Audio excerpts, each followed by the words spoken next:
Yeah, friends, thank you. Uh, so, friends, sorry for the interruption, and then we will rejoin this particular thing. So, I'm discussing that as an objectified state, basically, we know we have seen linguistic capital, and we are also looking into education being an important source of, say, maintaining this kind of an economic power. And as I've been saying that education is denied to the majority at the first place, and in order to colonize the minds of the masses, education is used to marshal and brainwash people into physical and mental slavery. So this is two aspects which I've talked. First thing is education is banned for the majority, and whatever instruction or whatever, in fact, no so-called education that is given, that is used in such a way that the victims, in fact, no, like in a sense, they become willful vassals, they become willful slaves for physical and then into mental slavery. Far from encouraging the spread of knowledge, Brahmanism is a gospel of darkness.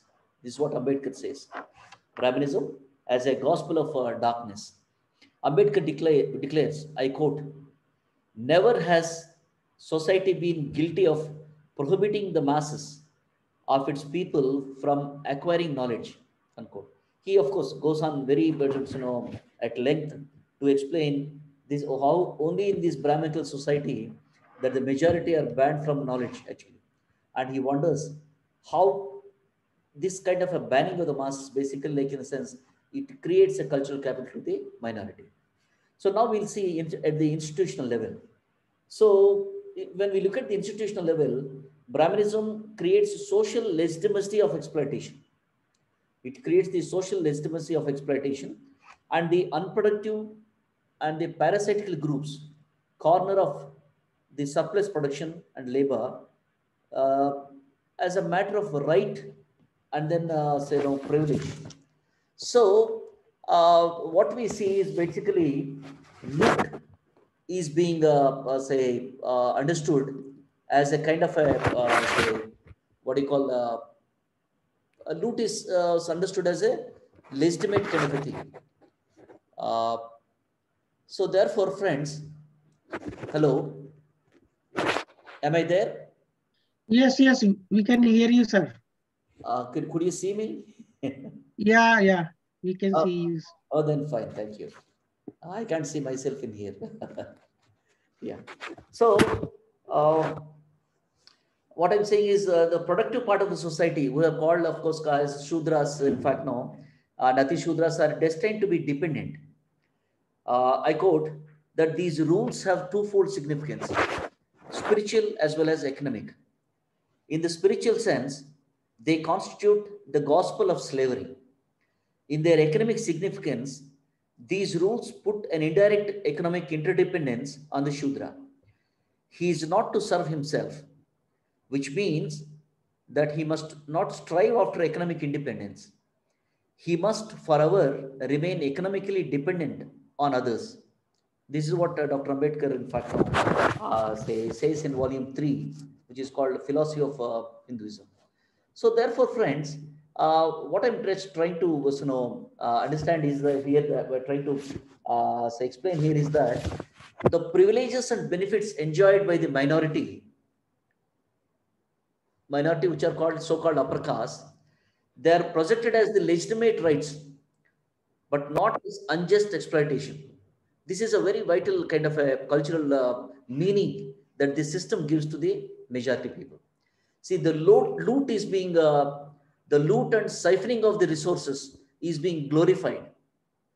And those whose work they suffer, in fact, no, without bereft of the dignity of labor and bereft of, in fact, no human personality. So this has been a kind of a situation which can only be explained through this concept of cultural capital that Dr. Ambedkar explained. So therefore, Brahminical system is a cultural capital to the minority and a liability to the majority. This, of course, like in a sense, we can use a small analogy. For example, friends, even today, if you have three beggars on the road, probably like in a sense, maybe one is a Brahmin beggar, another is a dhobi, a washerman beggar, and other is in fact normally like in a sense as a cobbler. If the three people, their economic status is like in the sense they don't have anything but to seek for alms. So if the three people go onto the road and declare their social cultural identity, and if you can like in a sense assess their say what do you call success in getting some alms from the housekeeper, what we generally see is if anybody goes and says that I am a so-called untouchable, I don't have anything to you, can you give me anything? There is no guarantee, because first of all the house wife, she will first ask this person to get out of their premises, because his very presence would pollute their premises. So if another person, like in a sense, a washerman, if he says that I'm a washerman, I used to work, I used to wash clothes, but today I'm sick, I can't eat anything, there is no guarantee. He might get, he may not get. But if a person goes to a house, says that I'm a Brahmin, well-read Brahmin, I'm an expert in Vedas, but I come to you not for dana. A Brahmin never asks for dana. They say, I am asking you a dakshina. These guys are very, very particular about dakshina. They want to come south. They struggled very hard to come into South India. So when they ask dakshina, you know what happens? Generally, in the mind of the housewife, she says that she feels very bad that a well-read, a Vedic expert, a Brahmin, is begging in the streets. She feels very bad about it. And she tries to search in her house what material that she can give to the Brahmin, because this fellow do not take anything. A Brahmin will not receive a cooked food. Brahmin will not receive a leftover food, while the other groups, in fact, when they are hungry, they take. So there are certain things, in fact, which are eligible to be offered to the Brahmin and to be received by the Brahmin. So she will go and search many things. And she'll encourage herself so much so that she wants to give so much. Why? Because she believes that if he gives a Brahmin, donates a Brahmin so much, probably in her next birth, she gets a lot that will be recovered. So therefore, this culture has created, in fact, a capital for this particular entrenched caste to receive even the alms, even the beggary, basically. I'm just trying to give an analogy, basically. So cultural capital is a much more deeper kind of a sense. I'm trying to make it a little light. So therefore, friends, Ambedkar asserts that a conscious and determined minority always create conditions in their favor over an amorphous and ignorant majority. So as simply like in the sense, what we see is, he says that there is a minority in this society and there is a majority. These minority groups, in spite of the fact that they are minority, they are conscious. They are very, very conscious of what's happening in the society and what's going to happen. They are very, very conscious about that. Second is, they are determined, in spite of being a minority, they are determined to dominate the society socially, economically, and politically. Of course, they use religion as the engine of oppression. So, this conscious and determined minority, Dr. Ambedkar says, what it does to become to be the dominant group, what it does is, as after Ambedkar, they create conditions in their favor. Dr. Ambedkar says the society is always dynamic. Changes always do happen in the society. But what this conscious determined minority it does is that they convert all the changes into their favor. This basically we can explain, like there was lot many examples. I'll come back to that particular. So that is the reason why Ambedkar, in fact, no, this particular thing goes on. Like suppose whenever the Muslim kings came into this country, this is the group which served them as those Muslim kings. See, that's the reason why, as we said, they called Akbar as the Great. Why? Nearly 39% of the divans and wazirs of Akbar, in the court of Akbar, they were from the Brahmins.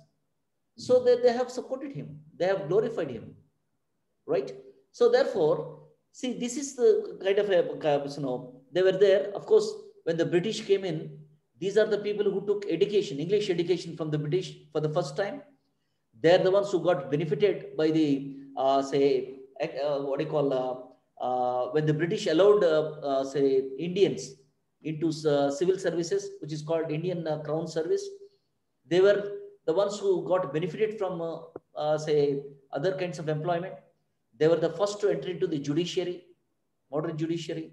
They also were the firms, as I told you, when elections took place, first elections in India took place, democratic elections took place in 1952, without exception, all the chief ministers of all states in this country, they were Brahmins.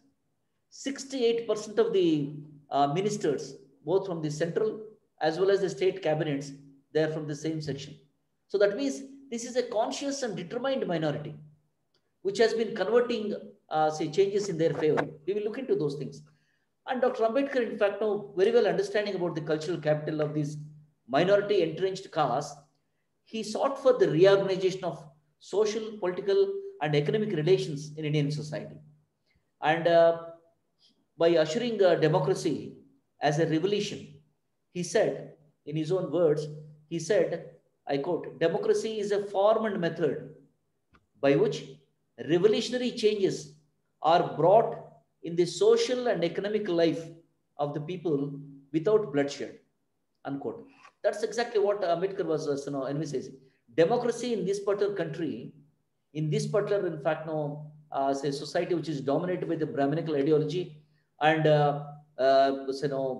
reinvigorated and reinforced by the caste system, he says that in this kind of a setup, democracy is a revolution which brings changes in the social and economic lives of the people. So that's what he said. In fact, no, he has consciously placed effective counters to the cultural capital as enjoyed by the Brahminical sections in the constitution. If you look into each section of the constitution, each, in fact, a clause, his intention is to debase, erase the kind of an inherited advantage of these, say, privileged castes, actually. However, friends, Ambedkar was aware of the fact that the constitution is a resolve for an associated life on the foundations of liberty, equality, fraternity, and justice. And difficulty lies in the realization of these ideals in practice. It is very easy, like in the sense, to enshrine in the constitution. But as we pretty well know, today the problem, even after 7 decades of the constitutional governance of this country, the fundamental values of the constitution are not being practiced in the society, which is a very, very important and crucial aspect. In order to achieve the constitutional goal of one person, one value, because the constitution gives political democracy, one person, one vote, and one vote is of equal value. But one person, one value or equal value has not been achieved so far.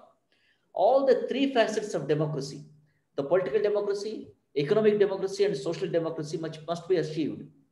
So all Ambedkar's efforts in the economic front to achieve state socialism at the social and cultural level, to annihilate the caste by forming the Hindu Code Bill, all these attempts, in fact, no, in each of these attempts, he wants to debase the cultural capital, basically.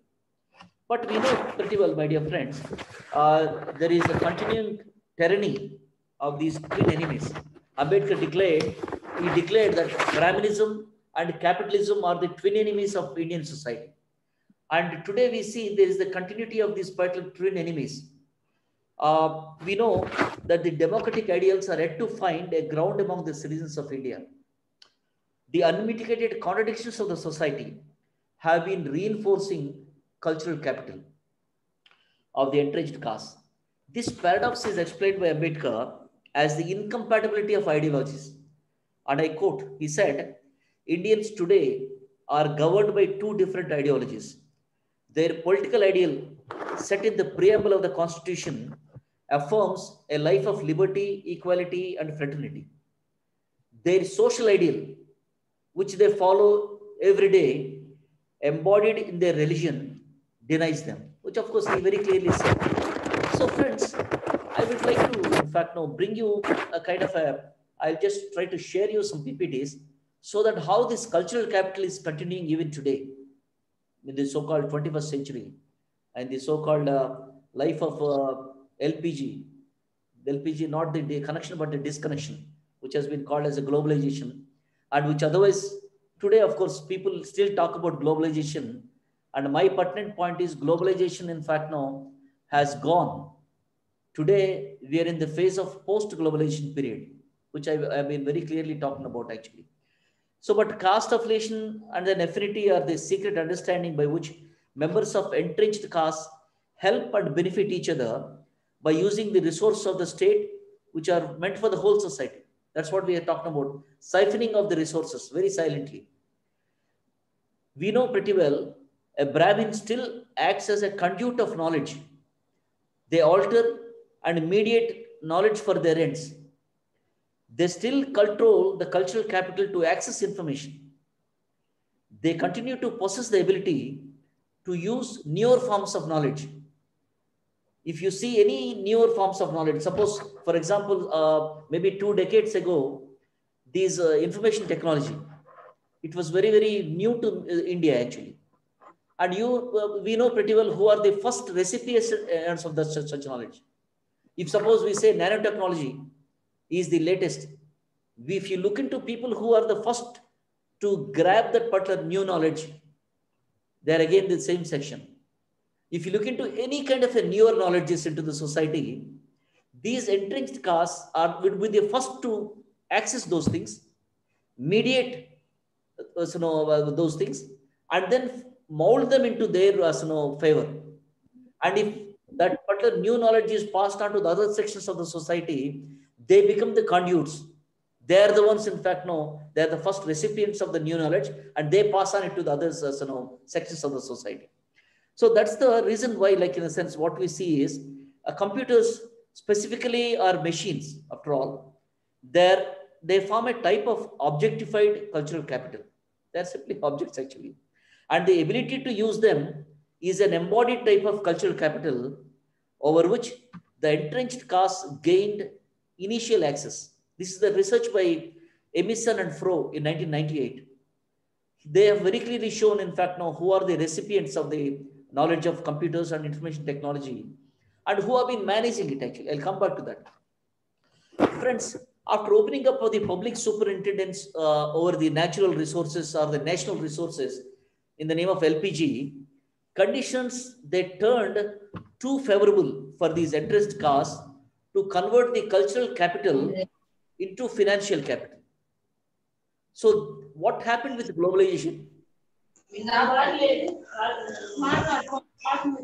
What happened with the cultural, like in the sense, cultural capital is that these people, they have converted the cultural capital into financial capital. How?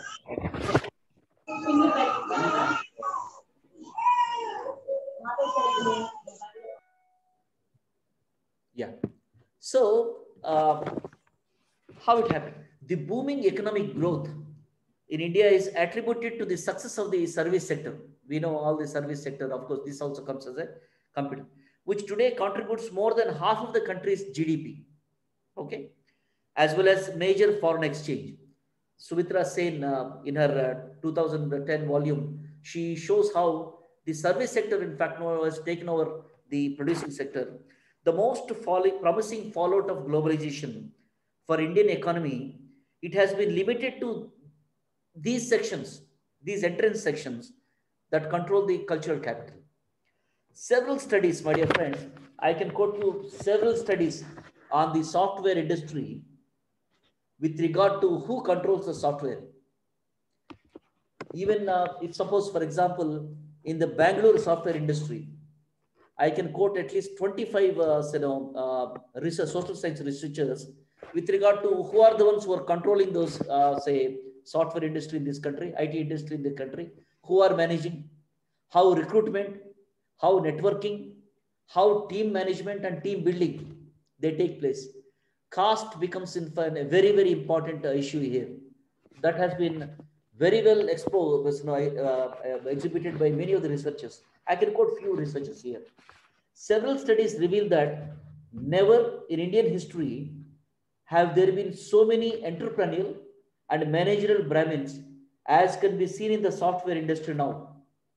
The works I quote is Adams 2001, Das 2002, Fromhold Eisbeth 2003. And in particular, in fact, no, these are from the South India. South Indian Brahmin managers are there in the software industry. This research is by Kapoor and Ramutri in 2005 and Merchant in 2002. The recruitment process is tailor-made and people from the entrenched caste, in fact, now they get into here. These studies, they point out that networking is prevalent and the background is most often to be found in the South Indian Brahmin families and upbringing. This research is by Thorat in 2005. That paper is cast, the die is cast actually.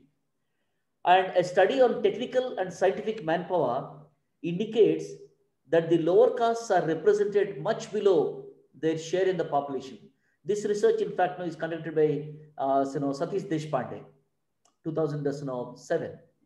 The authors conclude that there is high percentage of Brahmins in the industry workforce as the industry's leadership is dominated by the South Indian Brahmins. This particular work is again by Ziang in 2003, 2004, 2008, and again Fromhold and Eisbeth, right from 2000 to 2002 and 2006. So therefore, my dear friends, I'm just talking about these researches, how the cultural capital of these entrenched castes that is helping them to take over, in fact, the newer forms of knowledge, newer forms of technologies, and they control, in fact, the producing caste of this society. I want to share a few slides with you, a few slides with you to, like in a sense, substantiate my point as to how the entrenched castes in this society today still continue their sway over the economic and the material resource of the country. I'll just just give me a minute, my dear friends. Yeah.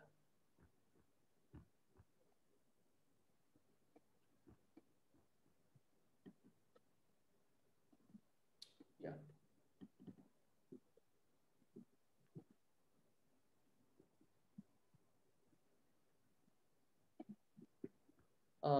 Is my screen visible?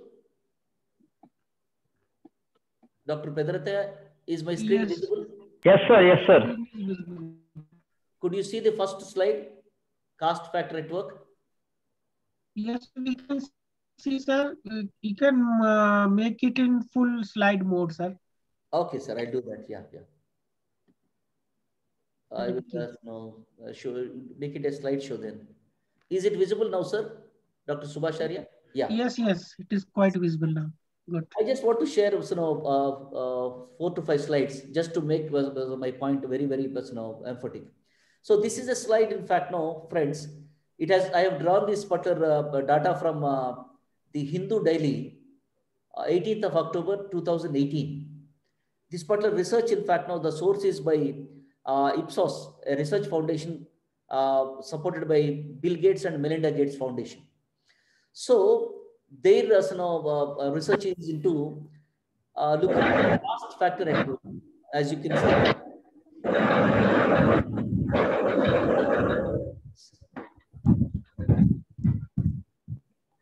Dr. Pedratre, can you mute Yeah. Yeah.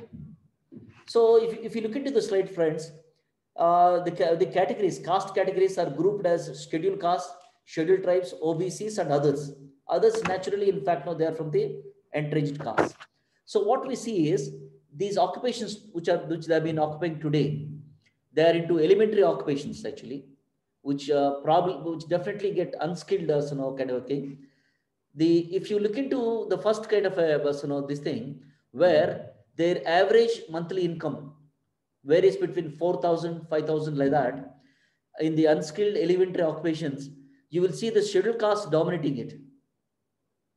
The black one is scheduled caste actually. The next highest is again the scheduled tribes.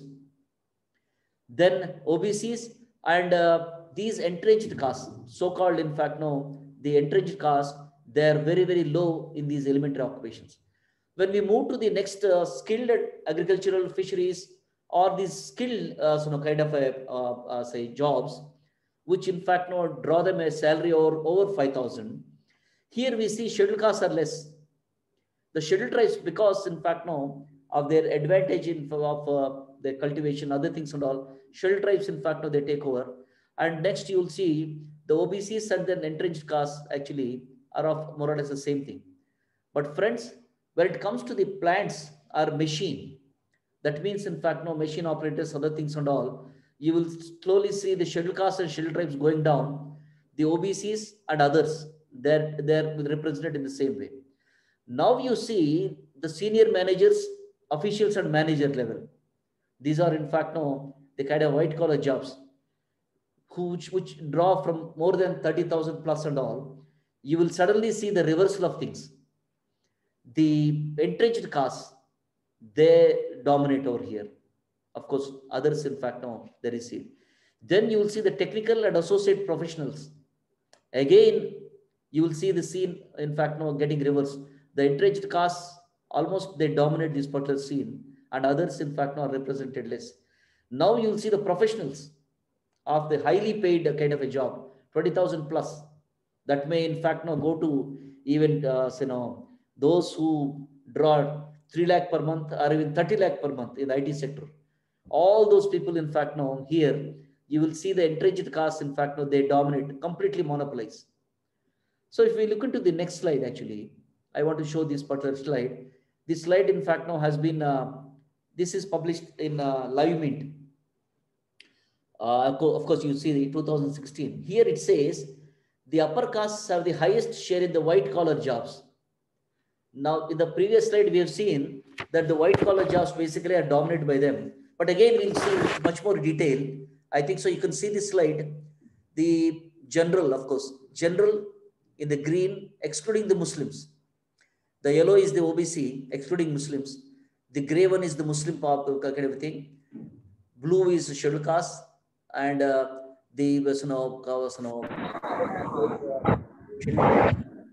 course, this is the total actually. So now you see, I don't have to explain much. Probably like in the sense you will understand, like going by the totals actually, or going by the sector wise. White collar skilled job. Here you will see, in fact, now the general category. General means the entrenched caste, which are talking about, in fact, now the Brahmin, Kshatriya, Vaishya, and other forward, so-called forward caste. They are the ones who dominate over here in the white collar jobs, skilled jobs. Now you come to skilled and unskilled, semi-skilled things. Again, here, of course, the Muslims, inadvertently, because Muslims, many of them, in fact, know are into small kind of technology things, in mechanics, other things and all. So no, they dominate over here, and you will see some OBCs are there. Now you come to unskilled, including agricultural labor, the very vast agricultural laborer. You will see the forward, so-called forward castes are very, very less over here. You will see the scheduled castes and then scheduled tribes, they dominate over here. And you will see the landed farmers. When the landed farmers are there, again, you'll see the general castes, they are dominating over here. So, friends, this is a Human Development Survey number 2, which has been done from 2011-12 to that. Now we'll see another kind of a PPT, which says that, which shows, yeah. This is another kind of a slide, of course. You will see the source. The source is entrepreneurship or survival, caste and gender of small business in India by Ashwini Deshpande and Smriti Sharma in 2013. So here you see, I just want to explain, the scheduled caste own food related industries, because food is culturally, like in a sense, an important cultural symbol in this particular country. Food served, cooked by some, served by some becomes a very, very important factor. So here, what we see is the scheduled caste owned, food industries, whatever. So what is the position? Even in the rural or in the urban sector, they're represented very, very low. The Hindu upper caste, as you can see, they dominate in the rural areas. Of course, in the urban areas, basically, you have OBCs and other people, in fact, now being dominated. If you look into the total, even in the total also, scheduled castes, in the food related industries, in fact, now they have a very, very low share. Next, we see, friends, it's a very, very significant, significant kind of a PPT. I have taken it from the Economic and Political Weekly of August, 2012. Of course, this title of that particular paper is Corporate Boards in India Blocked by Caste, by Ajit Domkar and Ravi Saxena in EPW. This is of 2010 statistics, my dear friends. We are this is 10 years old, more 11 years old. But even then, you can see in the corporate board members actually, you have all privately owned corporate members and all. If you see the board members, of the total of 9,052, nearly 92.6% are owned by, in fact, no, so-called forward caste, 8,387 of the 9,052. Of these 8,300 of the 92%, more or less 50%, in fact, no, are by the Brahmins. 4,037 are there in the corporate board members. We generally see that Brahmins are not there.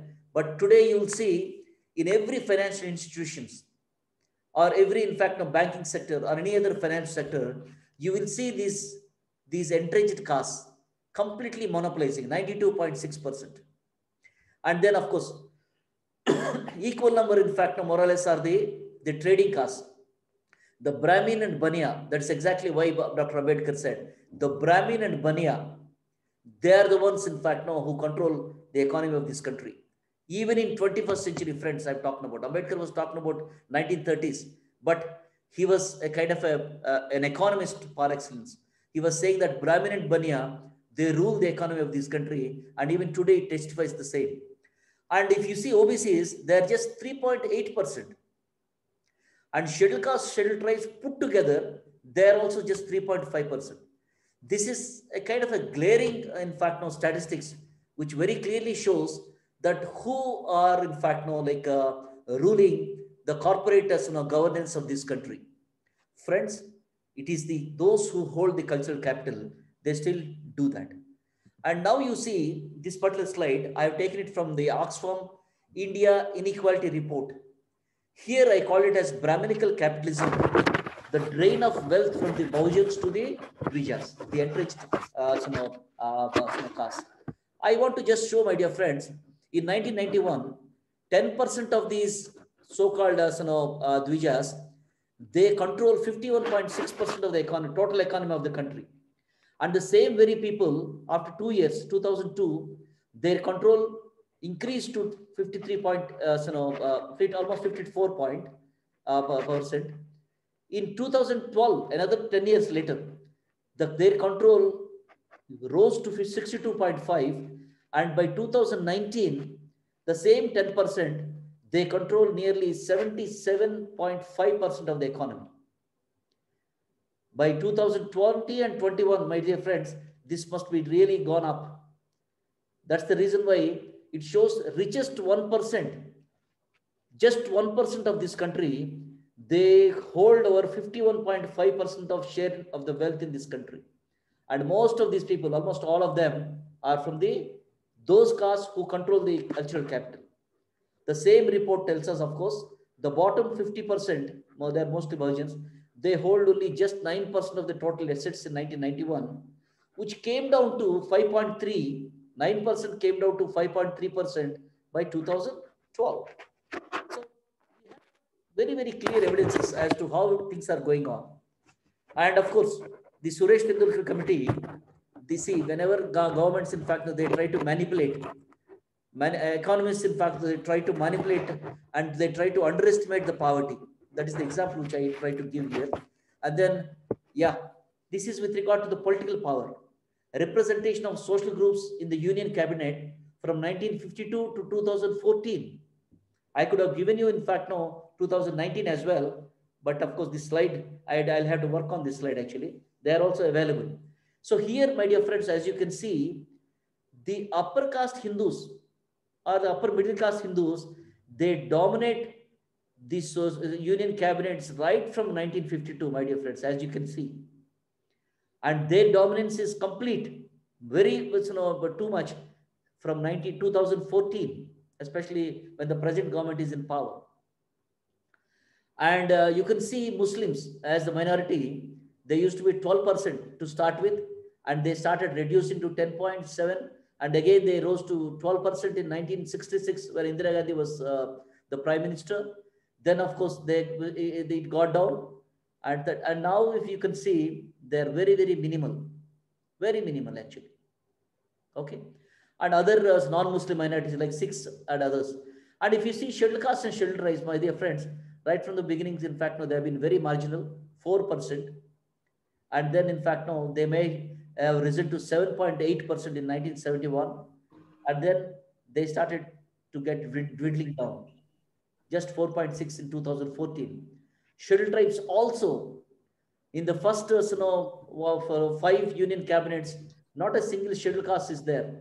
First 6 cabinets actually, not a single say scheduled caste is represented in the cabinet. Later on, as you can see, except for 1977, that is Janata government, 6.4. Then of course you will not see scheduled tribes representing much. So this is with regard to the power. That means what we can understand is these entrenched castes, those who control the cultural capital, they control the power, reins of power in this country. I want to show about the judiciary as well. Lower judiciary, I'm just showing the lower judiciary. I am not showing the upper judiciary because there is no rule of representation in upper judiciary. In upper judiciary, basically, my dear friends, more than 99%, it will be there by those judges of High Court and judges of Supreme Court would be controlled by the entrenched caste. And even in the lower judiciary, where representation is mandatory, here also you will see, in fact, no, the representation of scheduled caste, scheduled tribe, and OBCs. They are very, very not proper, like in a sense, accommodative to their percentage. Then, if you come, sorry, if you come to uh, uh, the other kind of things which I can show, I think so. I will end this sharing. Let me come back and then try to conclude. So, friends, by this few slides which I could show, because I could have shown many of the statistics. There are statistics galore, but the point which I want to make in this particular presentation, which is limited to just an hour, I think so. I'm taking a little more as well. So I want to make you understand that the culture capital, those entrenched castes who have been controlling the cultural capital right from the traditional times, right from beginning, still hold the sway of the control of this particular country even in the 21st century.